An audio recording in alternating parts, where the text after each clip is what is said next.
नमस्कार, आपण पाहता हिरकणी न्यूज. हिरकणी न्यूज प्रत्येक क्षण ताज्या घडामोडी आणि महत्त्वाच्या प्रत्येक बातमीसाठी नेहमी तत्पर. अंमली पदार्थ विकणाऱ्या टोळीवर मकोका. पिंपरी शहरात अंमली पदार्थाची अवैध विक्री करणाऱ्या एका संघटित टोळीवर महाराष्ट्र संघटित गुन्हेगारी नियंत्रण अधिनियम अंतर्गत कारवाई करण्यात आली.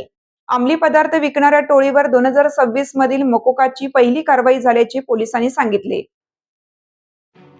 टोळी प्रमुख मेहबूब कमरुद्दीन करपुडे उर्फ मुसा खान वय 32 हडपसर, प्रतीक सचिन सपकाळ वय 28 खडकी, अमीन फिरोज खान वय 23 घोरपडी पेठ, रफिक अबुबखर मेमन वय 62 कोंडवा पुणे आणि वसीम इसाक बेग वय 37 धाराशिव अशी कारवाई झालेल्या आरोपींची नावे आहेत.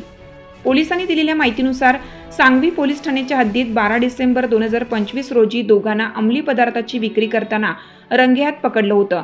त्यांच्याकडे 55 ग्रॅम 21 मिलीग्रॅम MD हा अंमली पदार्थ सापडला होता.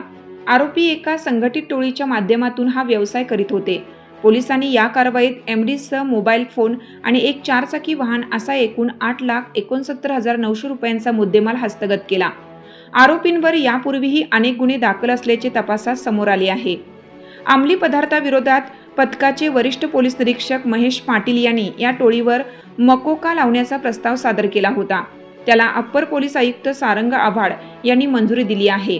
ही कारवाई वरिष्ठ पोलीस निरीक्षक महेश पाटील, सहाय्यक पोलीस निरीक्षक विक्रम गायकवाड, श्रेणी उपनिरीक्षक स्वामीनाथ जाधव, पोलीस कॉन्स्टेबल निखिल शेट्टे, गणेश करपे, जावेद बाग शिराज, किशोर परदेशी, सदानंद रुद्राक्षे, गोविंद डोके, रणवीर माने यांच्या पथकाने केली आहे. आपल्या हिरकणी न्यूज चॅनलला लाईक करा, शेअर करा आणि सबस्क्राईब करायला विसरू नका आणि रहा अपडेट.